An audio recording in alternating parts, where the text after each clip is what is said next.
Hi, good evening, everybody. So today, I'm going to talk about So I've been building this side project um, to build like dashboards to analyze some of the interesting data and trends inside one of the crypto games that it's pretty huge right now. When I say pretty huge, it's massive. I'll show you some numbers later.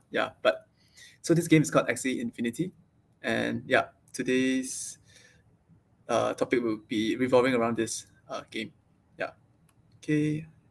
So the agenda, I'll just do a brief introduction about me, and for those people who haven't heard of crypto gaming, I will just give a quick rundown on what it is and how is it different from the traditional gaming, and then I will share with you what is this exact game that I'm interested in, which is called Axie Infinity. After that, I will give a quick introduction to the project and show you a quick demo that I've built. Next, I'll just go through a little bit more about how having games built on the blockchain allow people like me to kind of index data, pull data, mine data, and and save them somewhere so that we can like perform analysis and get some insights from the data. Next, I'll just go through with you my tech stack and the simple ETL pipeline that I've built on Go. Lastly, share some of the findings that actually help me improve like performance and also reduce costs. Yeah. I'll share some future roadmap of the project. Everything is still not set in stone. Then I'll end with Q&A. Yeah. Okay. About me, I'm a software engineer at Xendit, one of the Indonesian fintech company. Uh, we are actively hiring, so if reach out to me if you are looking for opportunities. For me, I've mostly been a sideliner in the crypto space since like 2016.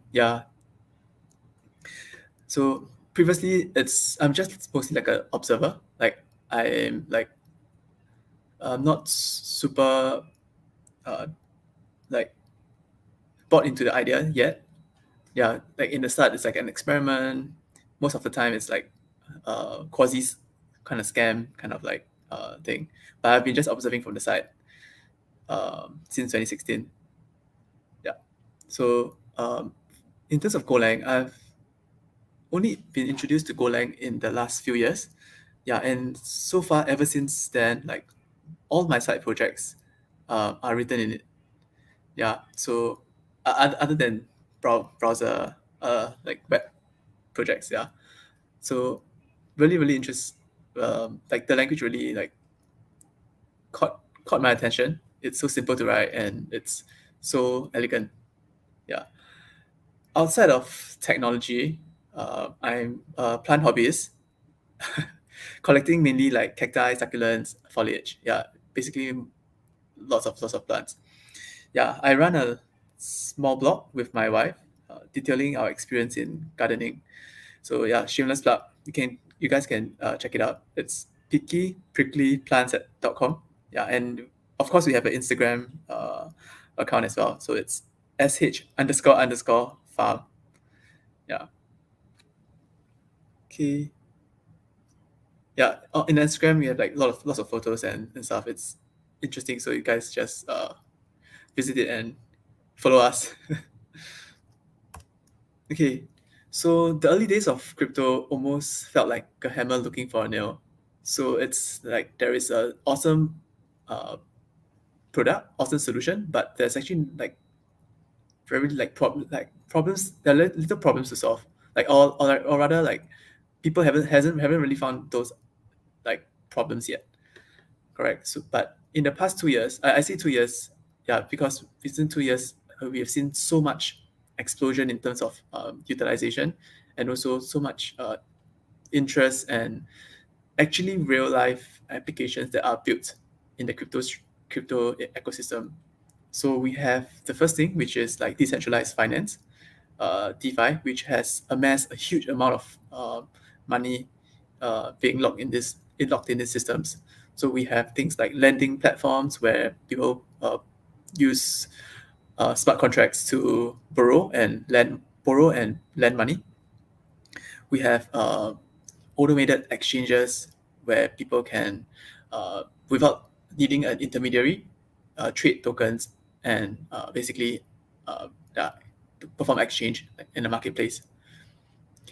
And then early this year, we have seen another application that I think will take like the world by storm as well, which is crypto gaming, and then of course the metaverse, which uh, yeah, this year we have seen so much changes in this space.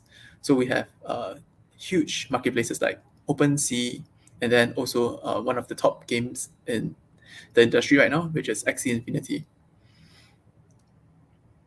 Yeah. So what is the main difference between like a crypto game and a non-crypto game? So to me, the main difference is that like crypto games allow players to own assets that are verifiable on the blockchain. So this makes a huge ton of difference. So in traditional games, your asset is just like a line in your database, right? Any developer can just like delete the row and your item is gone, your character is gone. Yeah, all your progress made is gone. However, in crypto games, your assets are actually you can safely say that I own this asset because it's there on the blockchain. It's it's difficult to change, and it's decentralized in terms of like uh, what can what can change your your role in the database, for example. Yeah. So with this concept, crypto game ecosystems unlock like a lot of different new features that traditional games cannot provide. First is like a trustless secondary market. So you are able to sell your assets outside of the game system. You can trade it between players. You can trade it cross borders. And if you're trading it with crypto, basically you don't even need to handle like real money. Yeah.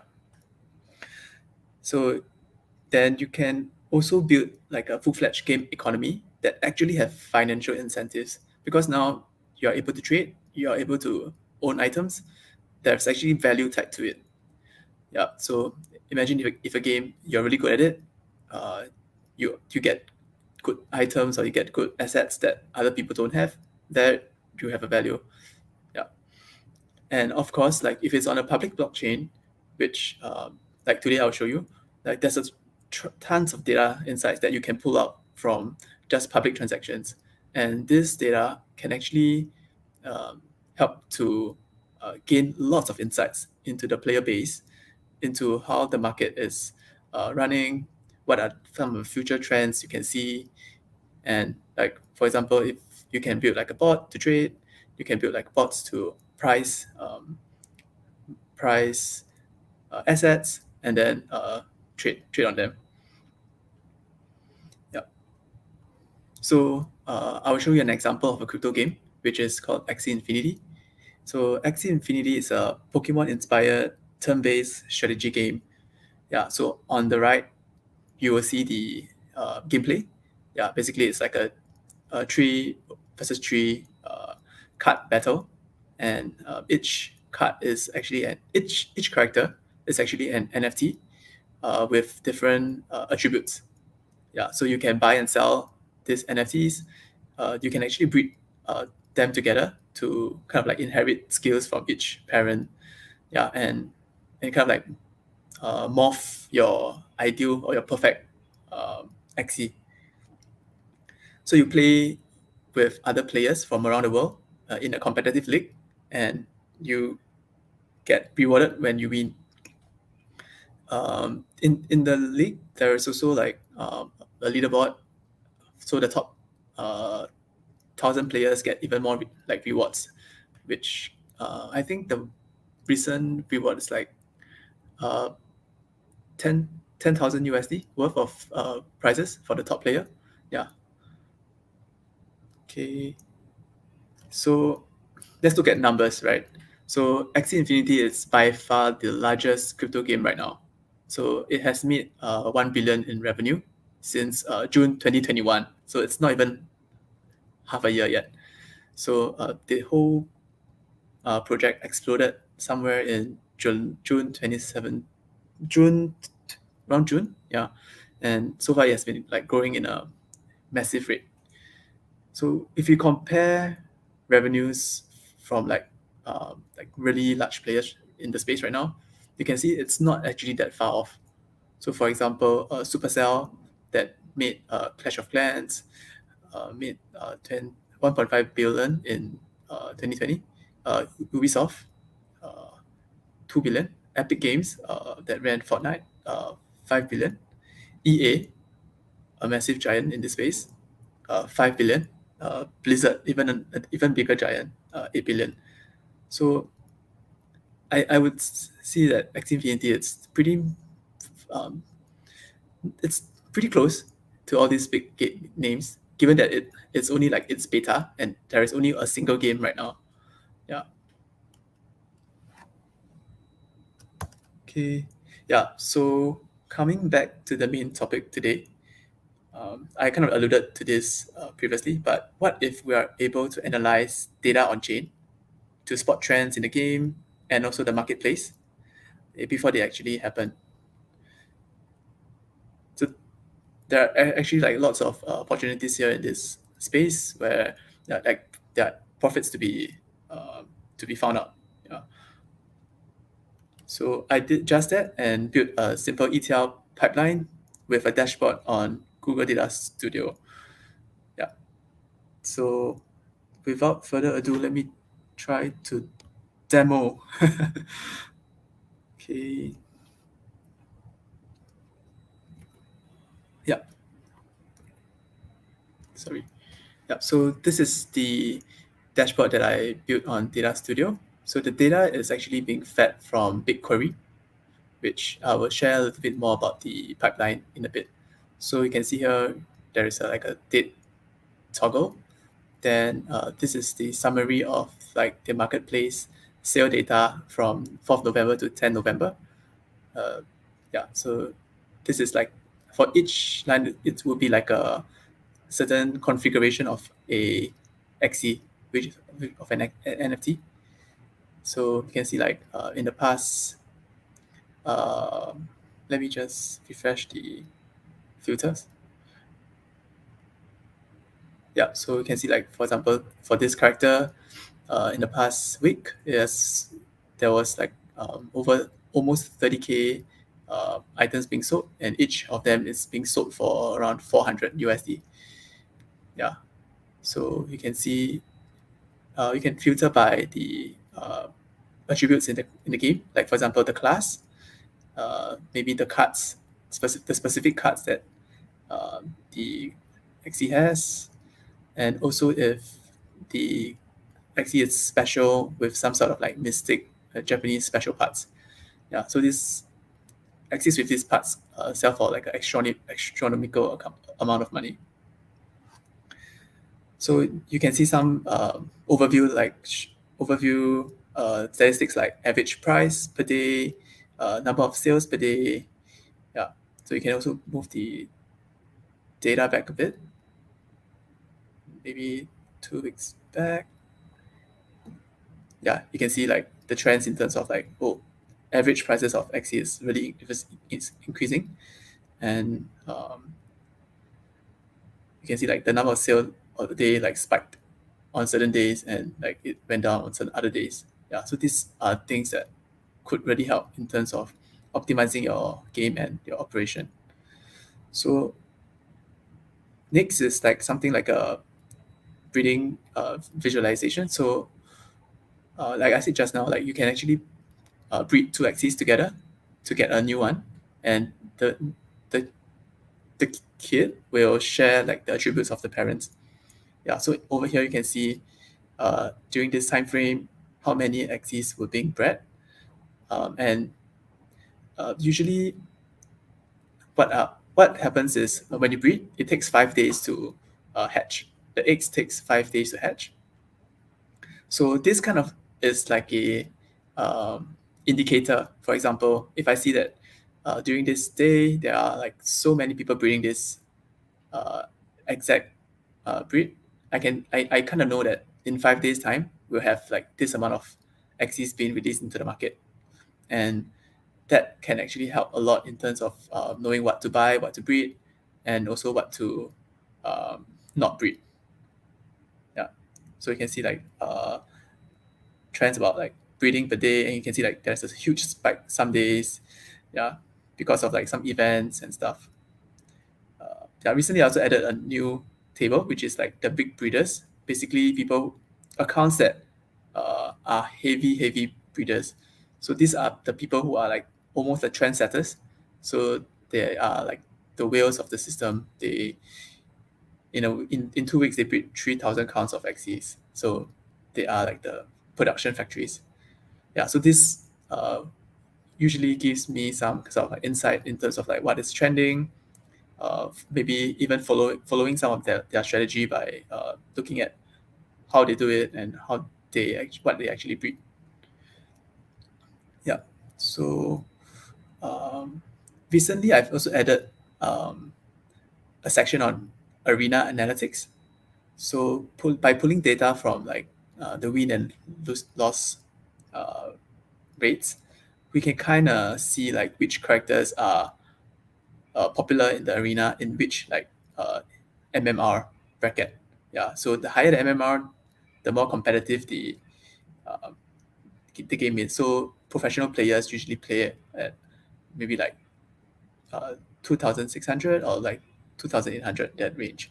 So you can see trends in the arena, and you can see like, for example, it is pretty messy, but you can see some sort of patterns in terms of like, so for example, this Beast RMIP breed isn't doing well when at higher MMRs.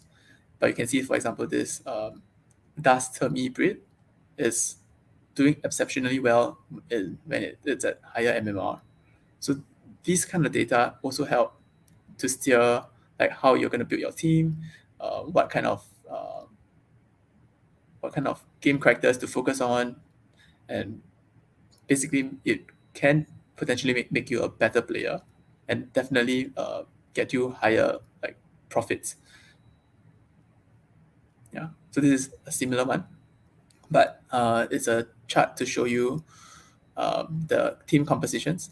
So for example, you can see over here like aqua plant, it's pretty popular throughout the whole range of MMR. You can see this like aqua beast plant, it tapers down as we increase in MMR.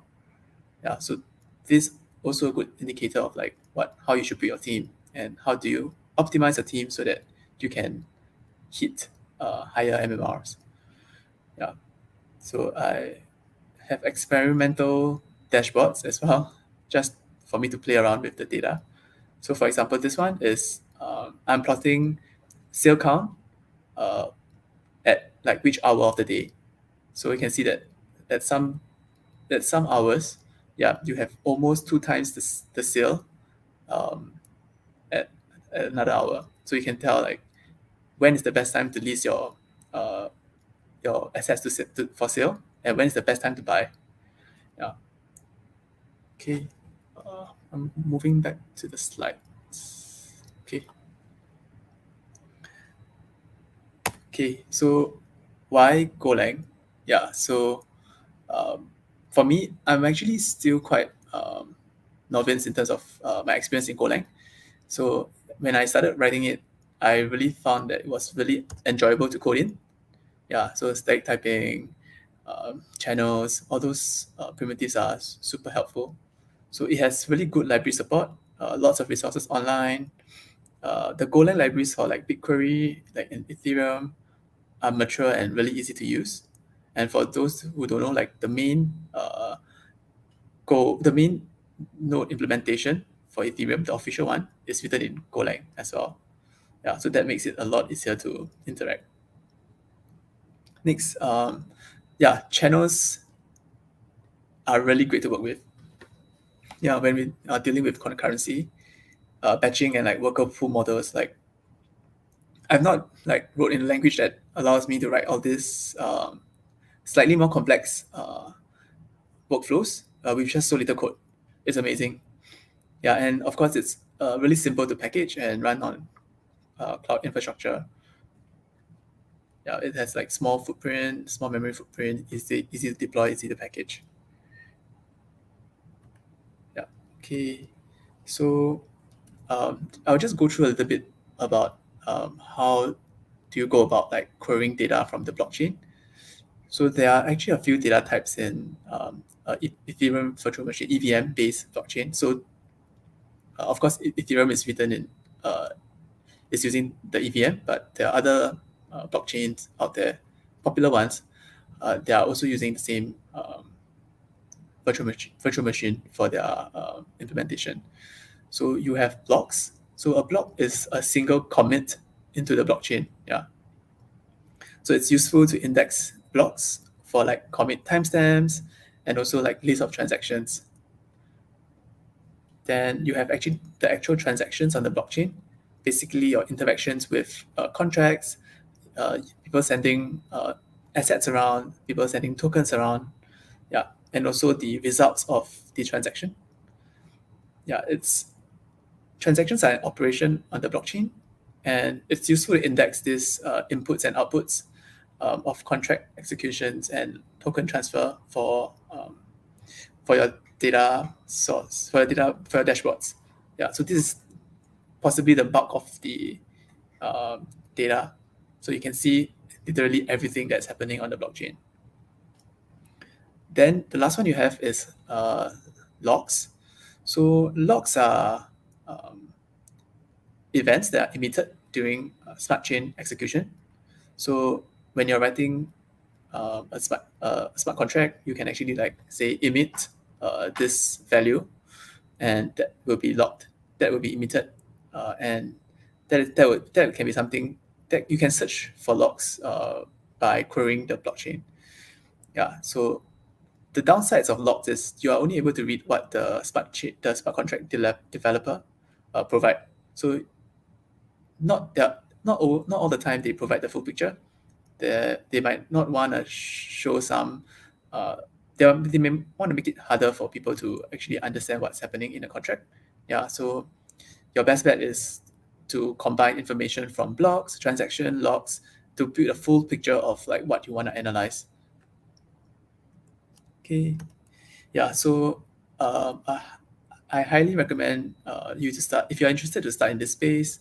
I highly recommend you to look at this Ethereum handbook. So what it covers, they cover basics on how to connect to a Ethereum node, how to sign and execute transactions, how to query for blocks, transaction and logs, and lastly, like if you're interested in deploying and writing smart contracts, yeah, they have instructions on how to deploy and also interact with smart contracts in the blockchain. Yeah, so this book has helped me a lot. Yeah. Okay, so I will just run through a simple overview of the ETL pipeline. So we first have like the public blockchain. So the blockchain is run with many nodes in the ecosystem. So each node is securing the blockchain. Yeah. So we have a worker that runs a Geth client. So this worker will extract data from the blockchain, and then for me, I'll just stream insert the data directly into BigQuery. Then in BigQuery, I run schedule jobs to transform and join the tables together so that it has a little bit more easy to work with. Then load the data back into BigQuery. Then I use the data studio to visualize the data in BigQuery. Yeah, so it's a really, really simple ETL pipeline, but it works really, really well. Okay. For the worker, I'll just go through this like a quick overview of like what happens in a worker. So this is the workflow. It connects to an Ethereum node. Then it checks if the table exists on BigQuery. It will create the table if it doesn't exist. Then it will query uh, the table to find the last block that was indexed. Then it will start querying from that block onwards. Next, it will start pulling data from the blockchain, and our batch insert um, the data into BigQuery.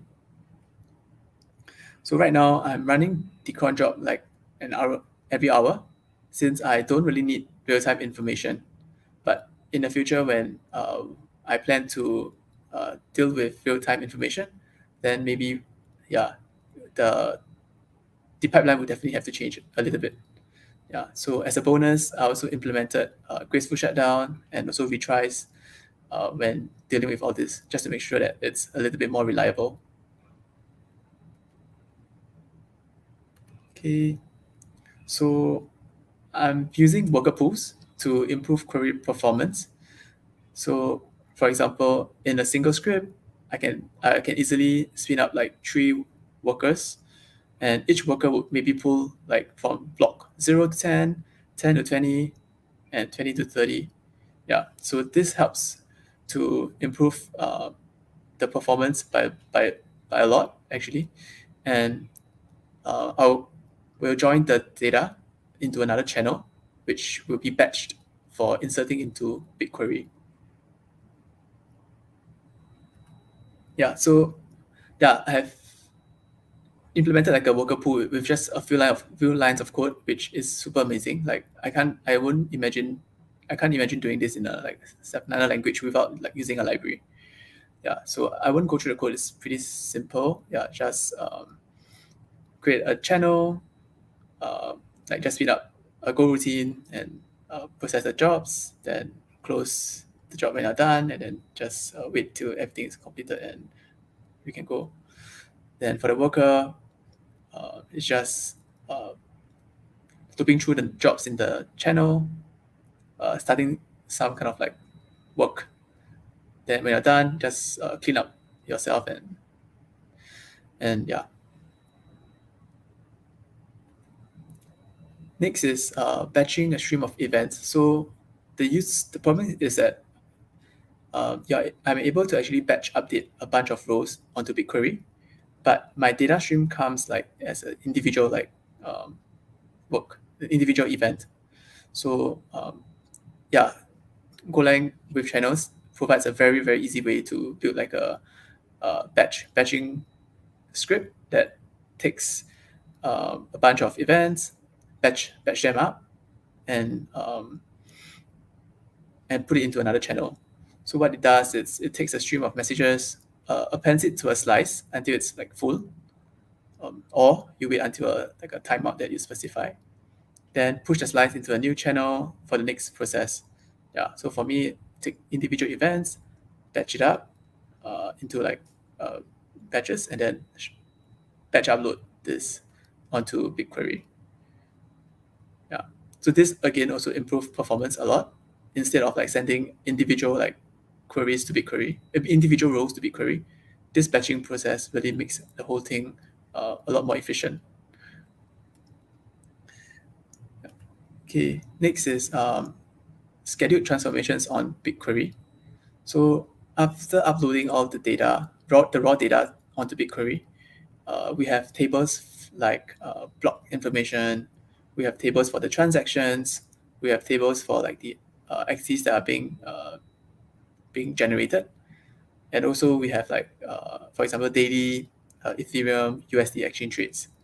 So we want to be able to join them up into like tables that are easier to work with and for visualization. What I found out the painful way is that running queries on the fly is super expensive on BigQuery. Yeah. So what I did previously was to just join the table and take the data and visualize as and when I refresh the page. Yeah. So little did I know, like I was slammed with a huge fee. So I think I ran this for maybe 5 days, and yeah, so it cost me that amount of money. Yeah, so somehow I managed to use like 30 te- tabby bytes, whatever that is. Yeah. Then after implementing like scheduled transformation, so that So I only transform the data once a day. Yeah, it's so much better. Like the cost of BigQuery actually went down to like nothing at all. Storage cost on BigQuery is really cheap. Yeah, it's just an analysis. Uh, you can't run. It's not meant to run analysis like frequently. Yeah. So yeah, BigQuery has a built-in scheduled query feature that you can schedule queries to create new tables, to replace old tables, etc. So this is one of the most important like optimizations for this project. Yeah. So then I chose Data Studio for the data visualization because definitely because it's definitely one is like because it's free. Yeah, and it is really easy to set up BigQuery as a data source for Data Studio. Yeah, so there are like connectors that you can just like click and it just loads the data immediately on Data Studio. Yeah, Data Studio also has like a ability to cache the tables from BigQuery, which further reduce the cost even more. So uh, whenever I refresh the page, it just loads the tables from the cache. Lastly, it was actually a little bit more powerful because I'm able also to use BigQuery to build like custom fields from the table. So I can derive new fields from the old fields, and that doesn't cost me more to query from a BigQuery because it works on the tables that it's already cached. The cons are it's a little bit constraining in terms of the options we can use for data visualization. Like there are many options in terms of the graphs, the charts, but sometimes it's a bit limiting. Like you can't do a lot of like interesting charts that maybe if you roll your own like chart.js, you can do it. Yeah, it's actually pretty intensive in terms of like when it's loading the dashboards. Sometimes the dashboards doesn't really work well with me running like Slack, many tabs of Chrome, Telegram, and I'm in a call. Yeah, so the dashboard really takes a lot of memory. Yeah, it's also not possible to lock the dashboard using a password kind of based authentication, which it's important because it allows me to only share the dashboard with people that I trust or people that actually help out in the project. Yeah. Okay. So I've come to the roadmap section. So currently, this is what I've worked on. So I released the dashboard to gather feedback from the community. So I'm just gathering like-minded devs in the space to collaborate on projects. And so far, this experience has been really interesting. Like I've not joined a community where like people share information so freely and they are willing to support monetarily for projects that they are really interested in. So a longer term plan for me is to think of how I can actually allow like the users to build their own custom dashboards with the data that I have, so that they can use it to track their own portfolio or use it to monitor like markets they are interested in. Yeah, and if possible, if it is possible, I can also branch out to other games that are on separate blockchains and have a unified like dashboard to manage all of them. Also, I also thinking of like migrating the data storage to something that's more cost efficient in terms of like frequent queries. So if I want users to build their own dashboards, I need them to be able to like do frequent queries. So now I'm trying to think if it's better to like migrate the data to maybe something like a hosted Presto with a Hive at the back. Yeah, uh, that can power that. Then I'm also thinking if I can provide more APIs for developers to build their own like trading or notification apps on top of the blockchain data without actually having to deal with the blockchain or needing to actually run a node to collect data. Okay, I think this is the end of my presentation. It is a short one, so happy to open up for Q&A.